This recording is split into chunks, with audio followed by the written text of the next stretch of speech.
Well, here we are, Road Scholars Live, fresh brewed and air-cooled Zoom talk with Cam Ingram. I'm Ray Schaefer, and tonight John Oates is joining us. John, thank you very much for being here with us tonight. We're hanging out with an early 930 owner and a student of the Canon Porsche 956 racer, Richard Lloyd, back in the day, and of course, half the best-selling pop duo of all time. We're talking about Hall Oates. John, thanks so much for being here with us tonight.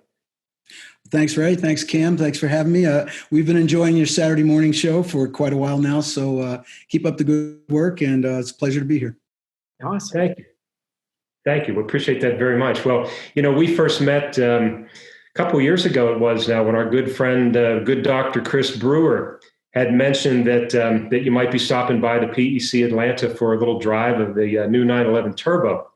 And so I had a chance to meet you there one day at work. It was a good day at work. You were doing a show here in Atlanta that night with a good road band. And what an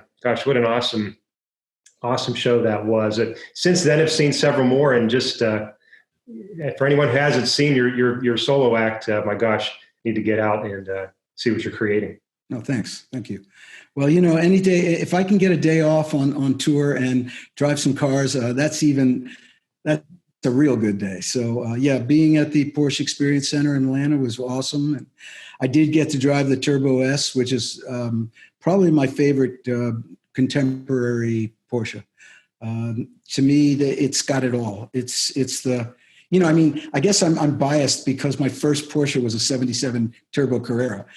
So I've always had it in my head that that's the knee plus ultra of Porsche cars, where they just put everything into one package. And, you can drive it around with AC and cooling your butt in the seats and listen to the radio, and then you can just scare the living crap out of yourself. I mean, it doesn't get much better than that. Well, Cam, I remember, we were talking back then and kind of about the whole automotive passion. And I knew you grew up in Philadelphia, started there in Pennsylvania. I'm from Pittsburgh originally. And so, but we also had in a background common that we have this shared sort of automotive alma mater through the pages of Road and Track, growing up with that. Can you tell us a little bit about how that came about for you and where your passion for Porsche and cars in general, racing especially, came from? Well, when I was a really little kid, I had a very good friend. We lived in a little town called North Wales, Pennsylvania, and the town adjacent to us was Hatfield, Pennsylvania. And Hatfield had a dirt track where they raced midgets and jalopies and destruction derbies, things like that. And my best friend's father ran the hot dog concession there. And so as a little kid, we would go on Saturday nights under the lights and we would wander around the pits and, eat hot dogs. And I got to see Mario and Aldo Andretti, in the 50s. And, it was the dust in the air with the lights and the sound. And, so I love the American dirt track racing scene right from the beginning. And, but shortly after that, when I got a little bit older, I was walking around my little town and someone had thrown out a cardboard box full of Road and Track magazines, old ones, going all the way back to the early 50s, from the very first Road and Tracks. Can't remember the exact year when Road and Track started, but these magazines were in a sequential order for about 5 or 6 years. And I grabbed the entire box and dragged it back to the house, and I began to look at it, and I really had no idea about the European road racing scene, the what was happening right after World War II, and the rise of the Grand Prix racing prior to post World War II, and I was just fascinated with it. It was all about the names and the exotic locations and the these incredible characters, the Fangios and Ascari and and I have a being half Italian, of course all that stuff really resonated with me, and I just literally poured through these magazines. And then when I got a little bit older, an exchange student from England came over, and his father had a Mini Cooper S. I think it was a 65 or 66. And he let me drive it. It was the first time I drove a foreign car, and the Cooper S was unbelievable. We used to just we used to just burn rubber in the parking lot of the high school with the front wheels. And it was unbelievable. And I remember in the summertime, the pedals would get so hot, it would burn through my shoes. And I was like, dang, I said, this is cool. I didn't know, and so I was kind of hooked from an early age. And that's how it started, really. And it went on from there. Of course, I went to Bridge. I had a friend who was older in 1964 who had a Triumph TR3. And he said, let's go to Bridgehampton, New York, and see the road races. And I went, okay. And I remember I was probably 15, and I told my parents that I was just going to New Jersey because New Jersey was very close to, where we lived. And we left super early in the morning, drove all the way to New York, all the way out to Long Island, saw the Bridgehampton road races, and didn't get back till like 2, 3 in the morning. And that was, in fact, there's I have the most amazing memory of Livido Scarfiati stopping in a Ferrari, and it was in the Nart colors, white with the blue stripe. Yeah. And his car stopped literally right in front of us, and we were on a dirt bank. There was no fences or anything like that. We were on a dirt bank, and a bunch of us just ran down and helped him push the car off to the side of the track. So, I was like, okay, whatever's happening here, I want to be part of. And years later, I actually won my first SCCA National in a Formula Ford on that same track at Bridgehampton. So, it's been in my blood a long time. It took me a little while to get up enough dough to exercise my demons, so to speak. But, so that's kind of how it started. That's incredible. I can only imagine. I've seen similar vintage Ferraris at the Pittsburgh Vintage Grand Prix, which runs through a city park. Bridgehampton, of course, no longer there. But boy, those cars were something. I can only imagine the impact that must have had back in the day when the other cars that were out and about on the streets were not quite what they are today. The difference between a Ferrari then and a regular street car, and the racing Porsches and everything was so significantly different. Oh yeah, and I actually got the chance to see some other things back in the Reading road races in Reading, Pennsylvania, an early street race actually on the roads, and another one was that I remember was the Giants Despair Hill Climb. It was a hill climb in the Poconos called Giants Despair. And I remember the Saabs screaming up the hill with the little 3-cylinder motors and the smell of the Castrol, the smell of that oil that was so unique. All that stuff is really, that's my childhood memories. John, you're hitting on all my boxes in terms of talking about Ascari, Nuvolari, and the Grand Prix days and this road and track story. You've summarized things so well, and then you say Saabs going up a hill climb. That's just right.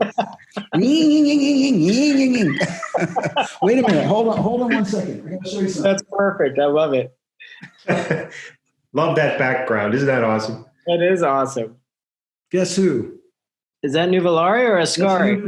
That's my bust of Nuvolari that sits on my piano for inspiration. Oh, I have no awesome. idea whether he was musically inclined or not, but this is one of my favorite things that I've got, and I've had this for years and years and years. When men were men, driving dangerous cars.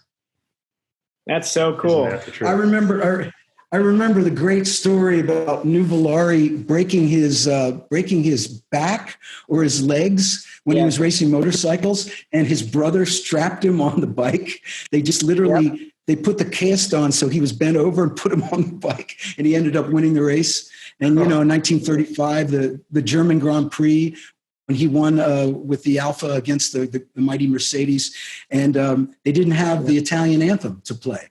But he happened to have a record. He brought his own record so they could play the Italian anthem. Always come prepared. Absolutely. Well, I'm curious when you're there watching these incredible dirt track races with the Andrettis and Bridgehampton with the Ferraris and the drivers. Were you driven at that point to think to yourself, I'm going to make this happen. I want to do that because you're so successful, in your musical career, and then in the ability then in racing and your ability to drive. Were you driven to do that? Was that a goal that you had set at that point in time, or did it just sort of all start to come together and you thought, now I'm going to try that? I always loved driving, just period. I just enjoyed driving. It was something I felt, I don't know, I guess I thought I'd be good at it. I had no idea. And it wasn't until really I was so focused on my music career from the late 60s through the entire 70s. It wasn't until late 70s, I believe it was 77 or 78. I was out actually on, going out to the Hamptons in New York because I lived in New York City at the time. And on the way out, I saw a sign that said West Hampton go-kart track. And I literally pulled in the dirt road alongside of the drag strip and got into the back. And there's these little guys buzzing around, And I mean, I knew about, fun carts, but I didn't know about racing carts. And I stood there and watched them. And I just said to one of the guys, I said, how do you do this? He goes, you buy a cart and you come on out, join the club. And I did. I bought a Yamaha cart. The class was stock light, which was kind of the most easiest thing to get into because it was all, it was a one make kind of thing. Had a little red Yamaha cart and I joined the club and put a leather jacket on and started racing. And it wasn't too long before I realized that I wasn't going to win anything unless I figured out I figured immediately that the guys who were winning were the guys who were building their own engines. And I said, well, I'm not that mechanically inclined. I don't have the time and the tools. So I made really good friends with a group of brothers who were building their own engines. And I said, hey, will you build me an engine? And finally, I started becoming competitive when I realized, how that kind of works, which, it's a microcosm of how racing works in general, right? Yes. Yeah. Good. Very good point. It is a microcosm of how racing works if you're not pushing the envelope, right? Yeah, and you've got money to spend on the right equipment. Well, so you took some time though. You, as I understand, you raced karts for a couple of years, but then you went to a racing school. You continued the education. You learned how to get the skills to go faster on the track. And so from there, you went from karting into Formula Ford, sort of the usual route that you would take, right? Yeah, the natural progression. Yep. Yeah. I had a very good friend, Richard Lloyd, who maybe we'll talk about a little bit later when it comes to his Porsche racing career. Richard was loved music, and we bonded during my tours in England over music. He was a record producer in addition to a race driver, and he worked at EMI Records for a while, and he was just a music lover. So, we bonded over racing and music. And eventually I told him, I said, man, I'd love to, learn how to race. And so he said, well, why don't, I was in England, and he said, I'll set you up at the Brands Hatch school. And I signed up for it. One of the early requirements was that I do a skid pad course, which I did at Crystal Palace. I did a skid pad course, 1-day course. And then Richard and I drove to Brands Hatch, and I got in the saloon cars, the little 4-door, little things, and cruised around with an instructor and got a general idea what was going on. Then they put me in the early Formula Fords. In fact, I think Brands Hatch School started the Formula Ford series way back in the 70s. So, I went around a little bit in the Fords and got a taste for that. And then at the end of the thing, Richard and I went in a 2-seat Sports 2000 car, which I think was probably one of the earliest Sports 2000 cars. And he showed me what was really happening. And I thought I was going fast until I realized, oh, okay, there's a whole other level of going fast. And then I was hooked. Went back to the U.S. and enrolled at the Bertil Roos School at Pocono. And Bertil Roos was an incredible instructor. I think that's what put it over the edge. Johnny Andretti was in the school with me. And Michael Andretti had finished the school the year before. So after having attended Bertil's school, he had built a Formula Ford. And he built his own Formula Ford. And Michael ran that Ford a few times in his regional races, I guess, getting his SCCA experience. And then I got to drive that same Ford in my first SCCA regionals. Yeah. Wow. Well, go ahead, Kim. I thought. No, I'm captivated. I had no idea, John, that you were such a motorsports gearhead. I had no clue whatsoever, and I'm sure our audience is going to be learning a lot of this. It's absolutely fascinating. It's all coming out of the closet, folks. And you are our second ever interviewee, and you have amazing hair. So now we have like a track record after Stefan Ortelli that everyone has to be on this show has to have incredible hair. I mean, I think well, it's coming from us. I mean, so we get to the end of the interview, and that'll be, what's your secret? That's what we want to know. The hair cooled. You have the hair cooled side covered, right? That's right. That's right. Well, Cam and I had talked about our mentors in a previous episode of the Saturday live that we do on Instagram. And, you mentioned Richard Lloyd. I mean, what a talented businessman who was a saloon car racer, as you pointed out. But my gosh, he, as I read, he basically just showed up at the team one day. His team was called GTI Engineering. Yes. And they had started out with Golf GTIs, basically, and that's where the GTI came from. They had the font look differently. But one day he just showed up at the shop and said, oh, I bought a Porsche 956. We're going to go racing in Group C. And, he had sponsorship from Canon. And, of course, turned out to be one of the most beautiful 956s. But that would be like today showing up saying, we bought a 919 hybrid and we're going to go to Le Mans. For a privateer team to do that back in the beginning of the 956 era, that was quite a step. He was quite the adventuresome racer and very accomplished. I mean, I don't know that a lot of people know this, but when Bentley won Le Mans in the early 2000s, that basically was his team. Richard's team, yes, absolutely. Yeah, they had hired his team to run that car, which was essentially an Audi, I believe. There was a lot of Audi in that Bentley car. Richard won the British Saloon Car Championship in the Golf GTIs. And then he raced Audis as well, and he became really a friend of the Volkswagen Group, so to speak. And to get back to what Cam said about the 911, the Karma Carrera, Richard made the call to the factory in Stuttgart for me to get a factory tour and to go there when I was on tour in the 80s in Germany. So that's the entree that Richard made the entree for me to go to the factory for the first time. So why, John, why Porsche at that point in your life? What beyond Richard's introduction, what was the allure of the 911 for you? Well, I purchased the 77 Turbo Carrera.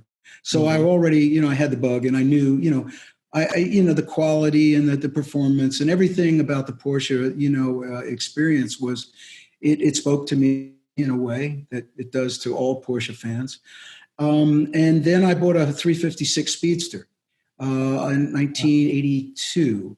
It was beautiful. It was silver with a red interior, and it was 1600 normal. And it was, I loved driving that car.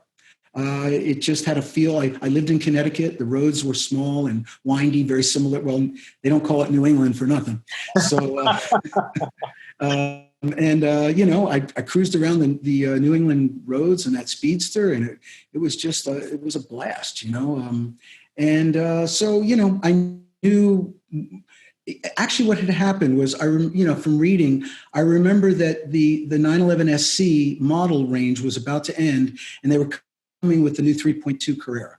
And they talked a lot about how it was going to be such an improvement and the engine was going to be better and this and that. And I thought it would be cool to have the first year of this particular model. And I thought, a step up in performance, et cetera, et cetera. And it coincided with the tour. So I went to the factory and I had no idea there was such a thing called special wishes. I just thought I was, I had the VIP treatment, and I got to talk to some guy in an office, and I just started asking questions. Well, what can we do? And I do remember him saying, well, what do you want? And that's how it went. And I remember him putting down brochures and books and on a little table, and it was just he and I. It was very, very low key. And pearl white, of course, in the 80s, they had done what the rally cars, hadn't they done the rally cars in a pearl white? Yeah, the group. Yep. That's right. The Group B concept, which became the 959, as Cam is very familiar with. They were done up in pearlescent white. The 924 Carrera GT. A lot of the concept cars, heck, the 956 show car at Frankfurt was painted in pearlescent white. That was sort of their concept prototype color, if you will.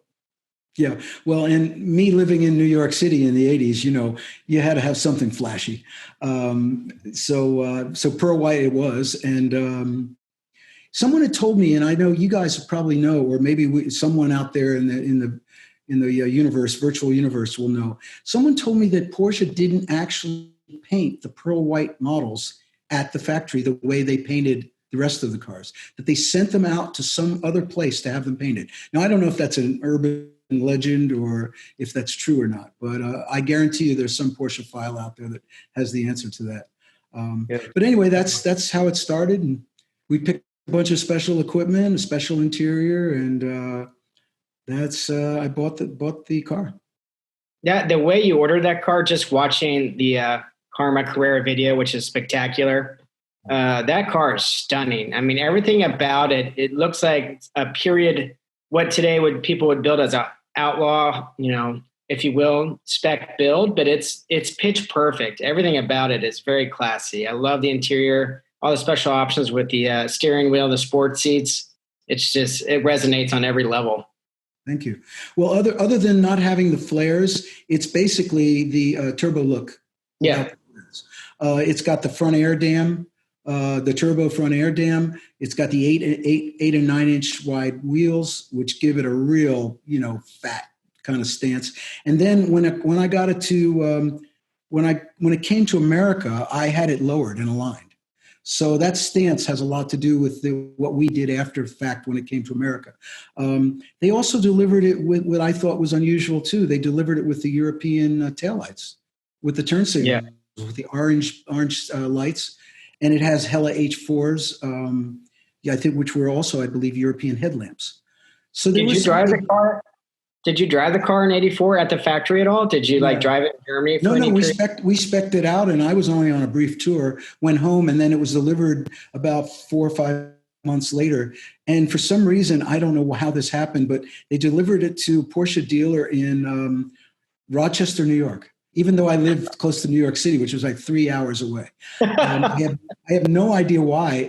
All of a sudden, I got a notice, hey, your car is being delivered. And I thought it would come through a New York City dealer. Right. Or, a Connecticut dealer. And so I had to actually go. I got a friend to take me up to Rochester, picked up the car and drove it back. So. What a cool story. Yeah. And then finding, I did not know until I watched the video, but actually reconnecting with the car on Instagram, that's incredible. Can you? That's a great story. Can you share that story with us again? Yeah, well, my wife should be here for this one. Because we're new to Instagram. We're trying our best to get up to speed with the rest of the world. And what had happened was we had a little Sports 2000 race car. And to be totally honest, Aimee really doesn't want me to race. And so I bought the car. I told her, but I didn't really tell her. You guys have never done anything like that, I'm sure. No, never. There's nobody out there in the car world who can relate to it. Can't relate, sorry, yeah. But anyway, got the car, took it to the track down there with Kevin Jeanette. Knowing Kevin Jeanette, and even though he's a Porsche, guy, I knew that, he could prepare the car and he could make sure it was safe. And actually, his son Gunnar actually tested it for me to make sure everything was locked down and the way it should be. I got to drive it, and I had raced in the Sports 2000 series in the 80s. So in a way, I was kind of trying to recapture my past glory. And it was a great car, and the Kevin and those guys just dialed it in so perfectly. And we drove it and had a lot of fun with it. And then Aimee said, look, you're not going to drive that thing and you're not going to race it. So we thought, what can we do to to celebrate our 25th anniversary in an unusual way? And we both came up with the idea of, let's donate the car to charity, and it'll be our way of giving back. And when we made that decision, was when we were playing around with Instagram and scrolling through all the cars, because of course I'm looking at cars all the time, like we all are. And there it was. I saw it. I caught it immediately in a little box. I said, I think that looks like my old 911. We touched on it. Sure enough, it was being advertised as John Oates Special Wishes 911. It was in an auction at Dream Car Exchange in New Jersey. And we contacted the auction. We said, what do we need to do? And they said, sign up and bid. And sorry, folks, we were going to buy that car. We were going to, I don't know what it was going to take. We were going to spend whatever it took to get it, and we did get the car. And we feel very fortunate. We're very, very happy about that. So that's how we got the car. And then, of course, as soon as I got it, met with Jeff Zwart. I told him about the car. I said, what do you think we should do? Should we strip it down and start over and make it into a concours show car? And he said, well, if it's in good shape, he goes, preservation rather than restoration is the way to go. And then the next call was to Ray, and said, Ray, and then kind of brought Ray up to speed with the story of the car. And Ray agreed with Jeff and said, yeah, if it's in good shape, let's do a technical certificate, and which I, here again, was not that aware of as well. And Ray explained it, and you can take it from here, Ray. You're the expert. Yeah, I mean, it was just a great way. I mean, having not seen the car since the early 90s, it's just a great way to establish a baseline of what you have and where to go from there, so that you can make the decisions on that. Because I mean, boy, as you said, Cam, as you saw the car in Amelia, it's absolutely beautiful. I mean, now the wheels that are on there, you've got the black centers on there, but you also at one point had white centers on them, and so there's sort of that decision, right? Yeah. Well, the car, when it was delivered, the wheels were painted to match the body. They were pearl white with a hand-painted center. Some previous owner had taken those wheels and painted them black. So I do have the original wheels, but what had happened was we wanted to show the car at Amelia Island, and we tried to get the wheels repainted in pearl white, and we didn't have enough time. So when we didn't have enough time, I basically bought a new set of Fuchs wheels, put those on to get the car to Amelia Island on time. And Kevin Jeanette actually has the original wheels, and he's going to have them painted pearl white. So eventually the original pearl white wheels will go back. Oh, that's going to be so hot. That is going to be really hot. It's a little flashy with the white wheels, but, to be honest with you, I actually like the black wheels better. Do you really? I do, but the pearl white ones will be, hey, they'll be period correct, and we'll put them back on eventually. Kevin, you mentioned Kevin Jeanette down there at Gunner Racing. I mean, he is so creative. The paint scheme, and I don't know if I ever had a chance to ask you this or not, but the paint scheme that he came up with for that car was reminiscent of the topless 962 that he built for Daytona that Justin and Derek Bell drove in the early 90s. At the Daytona 24 Hours, there's a car called the Gunner 966. And it had signatures all over it from everyone sort of supporting the military. Because you remember back in the early 90s, this was all around the Desert Storm operation, everything. So it was sort of a thank you to the military. But in this particular case, he took that look and applied it to your S2000 car. But instead of the signatures, they were quotes from famous rock and rollers. And I remember one in particular that just makes me laugh every time. It was from David Lee Roth, and the quote, Cam, said, "Yeah, I used to jog, but the ice kept falling out of my glass." That's good. As expected from David Lee Roth. That's awesome. Yeah, the quotes that Kevin came, and Kevin didn't tell us what he was going to do when he painted the car. He totally kept it under wraps until we saw it at the racetrack down in West Palm. My favorite quote is one from Axl. Yeah. He said if I was God, the world would be 25% pizza and beer and 75% women, or something like that. I love it. Something close to that. Clutch quote. That's amazing. But Kevin did a beautiful job painting it because, and then when it went up for the charity auction at Sotheby's at Amelia Island, it looked fantastic. And a really cool guy bought the car. And unfortunately, right after Amelia Island, of course, the COVID-19 situation happened, and we were all set to go back down to the track and have a track day so he could drive the car for the first time and get used to it. And I'm assuming he hasn't yet, but so it was unfortunate that happened. But at least it raised a nice amount of money for spina bifida in Jacksonville. Yeah. It did. That's the charity that benefits the Amelia Island Concours and has since the beginning in the mid 1990s. So yeah, that's a wonderful gesture, and thank you for what you and Aimee did there. That's wonderful. Cam, kind of going back a little bit, we jumped. We've kind of been jumping in and out from the street cars to the race cars, and I had mentioned that Richard Lloyd just came into the shop one day and said that he bought a 956 to go racing in Group C, but I skipped over one of the cars that was before that. It was the 924 Carrera GTR. And that car, which has a model, there's the model. I just happen to have a model up right here. Just happen to have one, right? Yep. Yeah, this was the Brumos one that ran at Le Mans that Jim Busby and Doc Bundy were drivers on.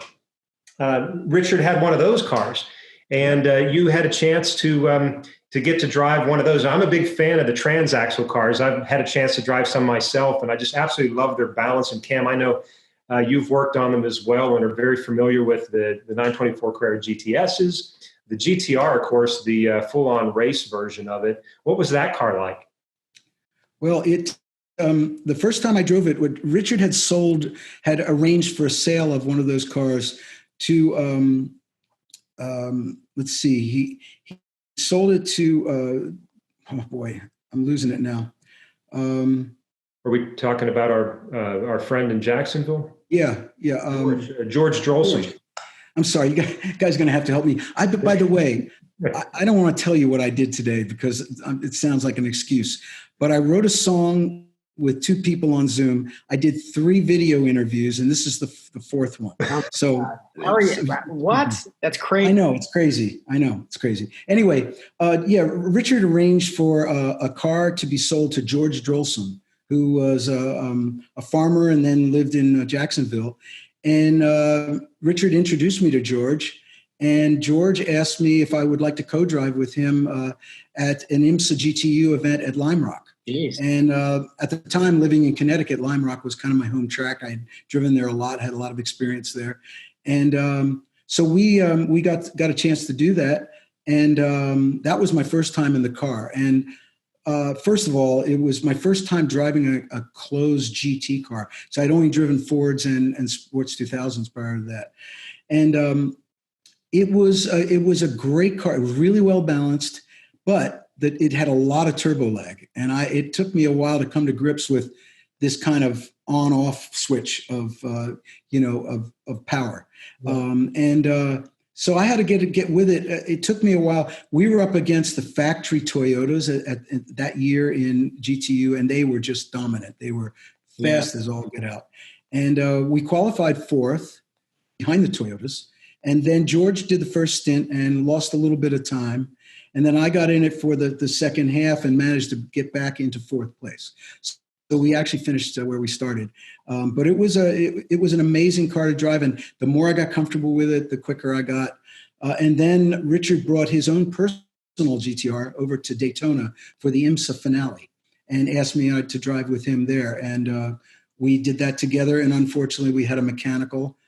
And we had to drop out. I drove the first stint. It was a 4-hour race, I believe, the finale. And I did the first couple hours, and then Richard got in the car, and then the car broke shortly thereafter. But that was amazing. And I'll never forget that experience being at Daytona for the first time. And this was before the chicane on the back straightaway. So you had plenty of time to build up a lot of speed. Yeah. And by time, you got to turn 3 and 4, the banking, we were running with the prototypes and the GTO cars, right? Big American V8s, and of course the prototypes. And I remember distinctly thinking, I'm racing against AJ Foyt, and they're going almost 200 miles an hour, and I'm in this Porsche trying, and during the drivers' meeting, they were like, you guys keep it down on the banking because, the prototypes are going to be coming by. You got to hold your car down. Well, you try holding a car down on the bottom of the banking at 180 miles an hour. And it's not easy. That car wants to go up the banking. And so I just spent the whole thing looking in my mirror and then looking out the left side of the driver's side, because when you're on the banking, if you looked out the windscreen, you were seeing the wall. So I remember being on the banking going, oh man, what am I doing? And I'm looking out the side of the window and these guys are going, and I was like, oh man, it was a thrill. I have to say, I'll never forget that. And I'm glad I had the experience and the chance to do that. Isn't that something? That just made my whole week right there. That story alone is amazing. Yeah, totally.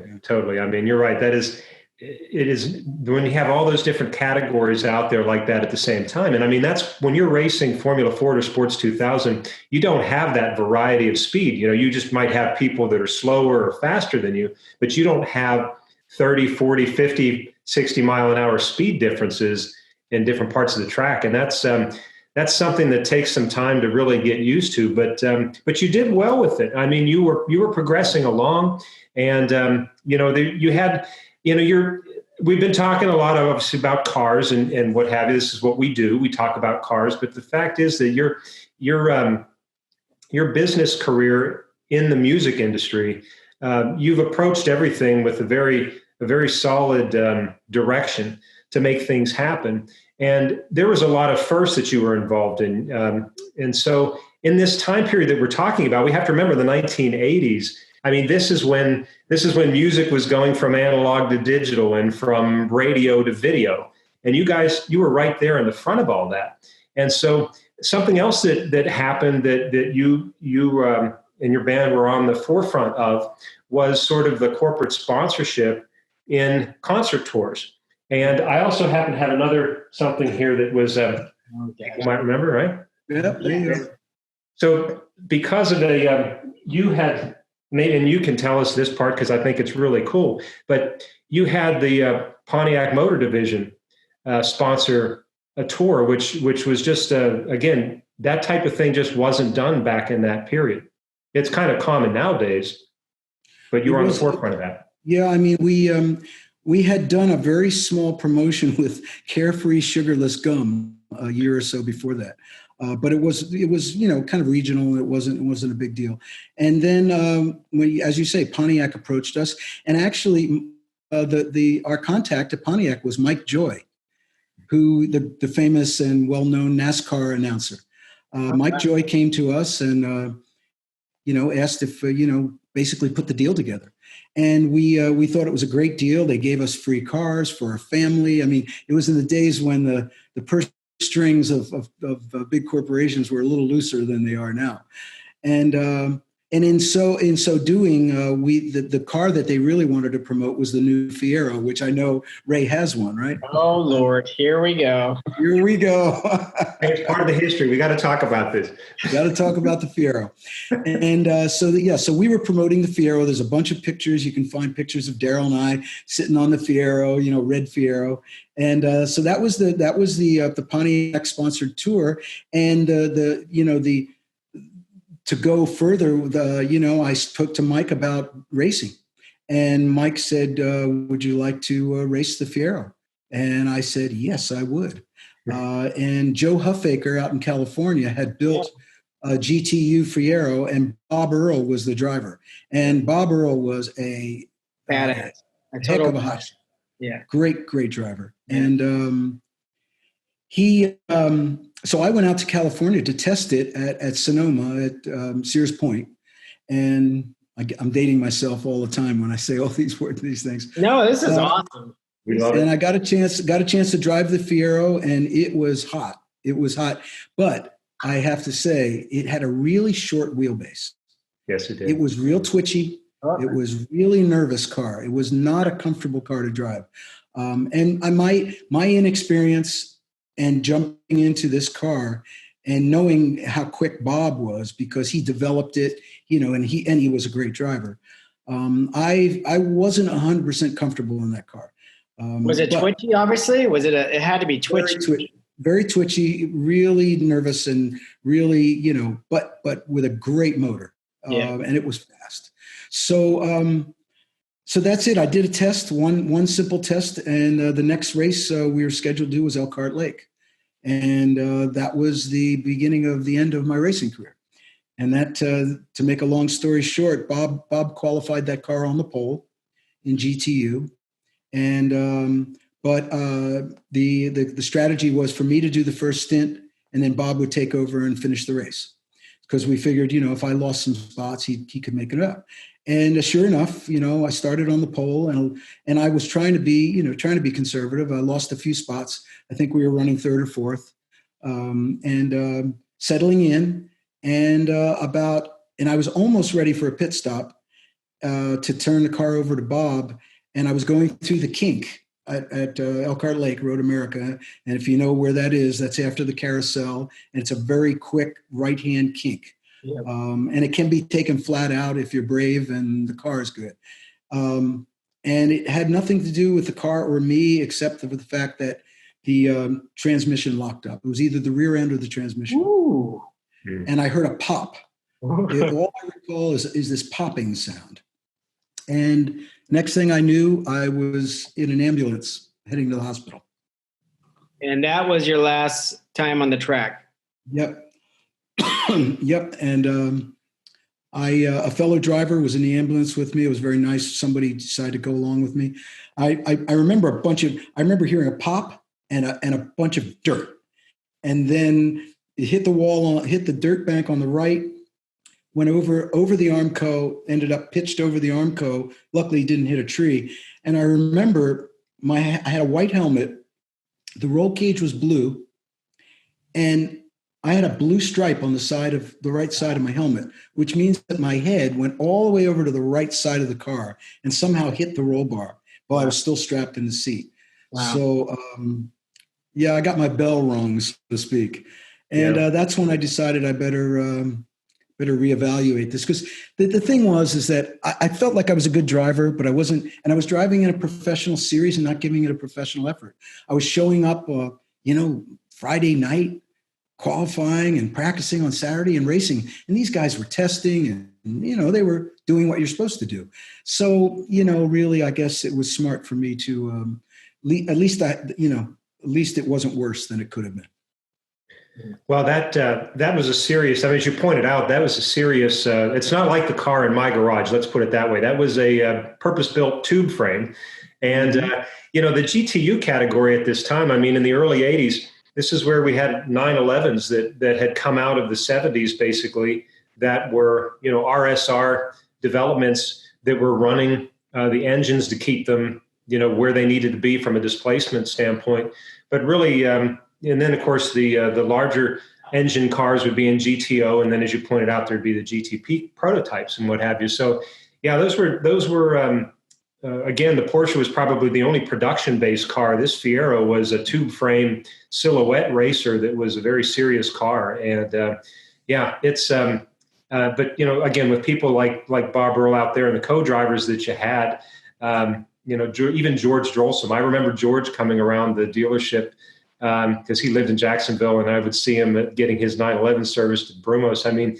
You were around some really good drivers, and I can understand you sort of really had the bug bad when it came to racing, because if I'm not mistaken, thanks to Richard, when you would go to Formula One races, you had kept some really good company, and when you're running in circles with people that. Other musicians like George Harrison that happened to be a big Formula One fan, and another fellow by the name of Sir Jackie Stewart, yes. Right? Then it's hard not to get bit by that bug and want to pursue that driving goal. John, can you give us to that point, can you give us a Formula One insider story from that heyday? That's a great era of Formula One. Can you give us a good story of I got a few. Richard and I went along with a few other people. Peter Stevens, who designed the McLaren F1, and who also did the paint scheme on all Richard's cars. That red and white classic Cannon livery, that was Peter Stevens. I didn't realize he did that. That's interesting. Yeah. And so we went to Zandvoort to see the Dutch Grand Prix. We flew over on a little private prop plane. And Richard, and I didn't know, I was a big Niki Lauda fan at the time. And I didn't realize Richard knew Niki Lauda. And it was so cool because we literally walked through the pits. In those days, you didn't need all these credentials and security. I mean, we literally just walked around through the pits. And Richard started talking to Niki Lauda. I said, wow. I said, you know Niki Lauda? And it was, so it was really that kind of thing. And I went to Monaco for the first time in the late 70s. Another very good friend of mine was the driver Rupert Keegan, who was driving for John Surtees. Sure. And Rupert was the bad boy of Formula One before James Hunt, I believe. Or maybe they were both bad boys. I remember Rupert had a Durex condom sponsorship on his car. I'm glad you brought that up because I was going to. That was awesome. And I remember we a friend of mine from New York and I went to the race, and we were walking up along from the first turn and to vote up the hill toward the casino square, and we were walking up along the Armco, literally on the Armco barrier with the cars, coming out a foot from where we were standing. And I remember we were standing there, I had my little camera, and every time Rupert would come around during practice, he'd go like this. But yeah, I mean, I got a chance to go. I went to the French Grand Prix. I went to the European Grand Prix at San Marino with Mansour Ogier from Tag McLaren, who was a friend of mine, and got a chance. I sat in the trailer with Ayrton Senna and sat there and said hello, and he just was very quiet, and I realized that I better leave him alone. And Alan Prost, got a chance to hang out with him a lot when they both were at McLaren. So, yeah, I mean, it was just an exciting and a really amazing time to be part of that world. And of course, the Stewart family, Jackie and Helen and the kids have been my friends since the 70s. I remember we were at the Long Beach Grand Prix when we first met, and with George Harrison. And, oh, by the way, my good friend Paul McCartney said it's not cool to drop names. I just thought Okay. It's a terrible joke, but I couldn't resist. Yeah. I like that. That's a good. I have to use something like that.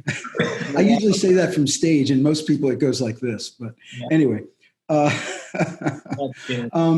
and so we were hanging out at the Long Beach Grand Prix, and Mark and Paul Stewart, Jackie and Helen's sons, were very young at the time. They were probably 8 or 9, and I remember getting them some helium balloons and sucking on the helium balloon and going, with that cartoon voice, right, and giving it to them. And all of a sudden, and I didn't really know Jackie and Helen very well. And they're probably thinking, oh, this crazy rock star is like giving our kids like helium, I thought that was pretty funny. But Mark and Paul have become very good friends over the years. And we talk all the time. And I see, Mark's daughter, Leona, came to our show at Madison Square Garden with her mother, Anne. So yeah, we've become very close over the years, and I hope to get an interview with Sir Jackie before the Formula One season starts, and maybe we can do a little interview together. So, well, no, since you brought that up, and I think this would be a great segue to that.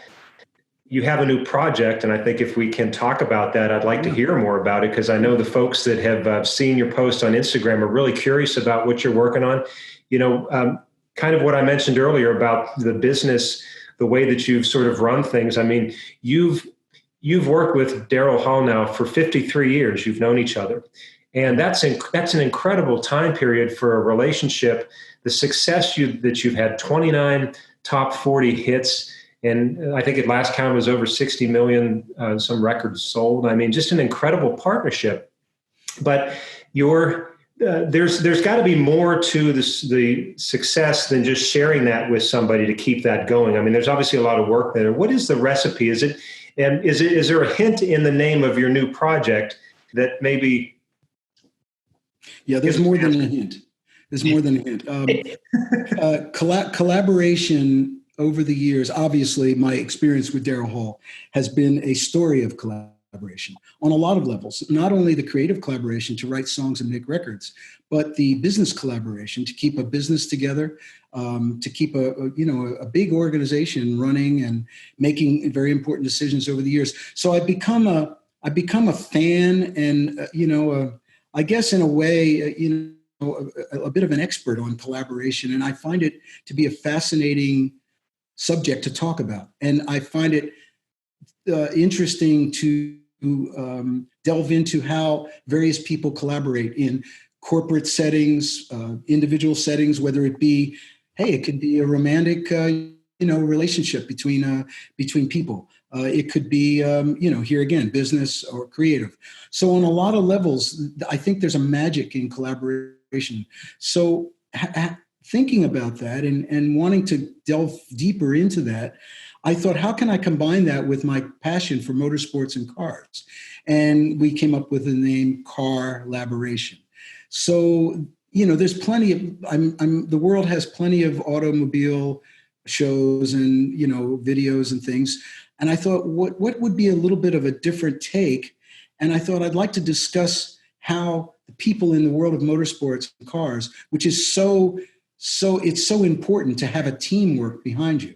In a lot of ways, in the corporate world and also in motorsports, especially, how that works, how people can work together to create something that's greater than the sum of its parts. And that's where the idea came from. And what I'd like to do is interview people who are important, who are successful, who have had experiences with collaboration. I've been talking to Danny Sullivan about talking about the Indy 500 prior to the race, so that we can talk about his days with Penske and what it took for him to win the 500. Everyone knows about the spin and win, of course, which is legendary. But what did it really take to get there? What did it take to get him into that Penske team on the track? And what did it take to keep him there? And I think that people might find that approach a little bit more interesting than, hey, how did you win the race, Danny? Where were you born? I've been interviewed so many times, and I'm so bored with that line of questioning that I'm going to try to not inflict that on my guests. But I being a Porsche lover, and I know that my loyalty to Porsche brand is strong. But I do want to open my Carlaboration site up to all sorts of cars, and to racing, vintage racing, modern racing. Various other marks. I'm a proud owner of a '59 MG twin cam. Yes, that's a cool car. Which I think is the unsung hero of British sports cars. That is a very underrated car for sure. Yes, it is. And every time I drive it, I remind myself why. But anyway, I want to interview the guy who restored that car and brought it over from England. Who I'm in touch with. And so things like that, things that may be a little bit of an inside track on, what it took for him to find that car and put it together, and where his passion lies. So hopefully I can make it an interesting site that people will find has a little bit different approach. That's fabulous. I mean, you are uniquely qualified to do that without question. And I think your angle and your approach, I know Cam and I talk about that all the time, that the work that goes on at his shop and what they're doing over there with the team. And, you see the result, whether you're you're at the showroom there, or you see what's going on, or at the concours that they're competing at and winning at. And, we see the same thing on our side. I mean, so we talk about that quite a bit. So we're really behind what you're doing, because I think it's a great concept. And you're right, there's so many inspiring stories out there just in the automotive world alone, that for sure you're going to have a lot of content to work with. So we're excited about that. There's an Instagram account that I'm familiar with, but how do you see the platform, and where will we see more information about it? Well, because Instagram is really, it says in its title, Insta. I think the longer form, the Carlaboration interviews will definitely require a longer form, very similar to what we're doing here tonight. And I'm actually I'm learning as we go, and as we are doing this tonight. So I mean, you're giving me a template for how to do what I'd like to do. And I think the YouTube format will probably be a better format for longer form interviews, because I do want to make it in depth, and I want to have some, create a little bit of, some graphics and have some, visuals that enhance the story, similar to what you're doing. I think the project that you did with Rod Emory, who we're all mutual friends with, an incredible car builder himself, I think that project, in my mind, exposed John Oates as the car guy, as a Porsche guy, to the world. So I'm forever thankful. I've always been a big fan of your music, but getting to know you through this form of automobiles, mutual passion, has really been special for the automotive community, because with this interview, more people are going to find out about your relationship with cars and how powerful and meaningful they've been in your life. And that's the connectivity of this whole show and this community, is our shared passion, because you are a rock and roll star, but yet you could talk to the average car guy about cars, about Nuvolari or Saab rally cars, or racing a Carrera GTR on the banks of Daytona. And that's a very big bandwidth of car knowledge and experience. Pretty impressive. Thank you. Thank you for giving me the opportunity to do that. And, by the way, my big old head this whole time has been hiding something back there. Yep, there it is. Well, let's talk about show this, folks. But that's one of my favorite pictures of the Rod Emory 356 special. And thanks for saying that, Cam, because that car is really, it is called the 356 special, our Outlaw special, and it is special. My collaboration with Rod is an important part of this whole car-laboration concept. I jumped in with both feet, and I had never done anything remotely like this. And I didn't know what to expect. I didn't know how difficult it would be, how rewarding it would be. And my relationship with Rod blossomed from a customer and a builder to a friendship and an appreciation for his artistic ability. And, obviously his mechanical skills go without saying. And it was just an amazing experience. It was such a great experience to build that car alongside him and collaborate with him, that I, when it was done, I was so depressed. I went into a month-long depression, because I was always on the phone and always on the internet with him, picking out colors and, hey, what are we going to do? What are we going to do? And every moment I flew to LA and I would go to the shop, and, I would, just try to absorb the whole experience. And, it was just, I can't say enough about him and his family and how wonderful it was to be able to do this, and then to receive a car like this. I mean, you guys, I don't know if you've ever driven in a Rod Emory car, but it is something seriously amazing. It is, it's got the power to weight ratio of a new Corvette. It's 1,900 pounds, 205 horsepower. It's got Webers, and it's like you're driving it's kind of like you're driving the best way I can describe it's like you're driving a mid-model 911 with a 356 body and the feel of a 356. It's an amazing blending of all these incredible Porsche things. Everything from the smells and the handling and the sound of the engine. So anyway, I could go on and on. We could do a whole show on Rod's beautiful cars that he builds. But anyway, it's my pride and joy. And, right now it's out there at his shop in California. I thought it was only going to be out there for a little while, but unfortunately the virus has kept us all apart. So I can't wait to get it back, and it's going to be fun to cruise around the Tennessee roads in that thing again.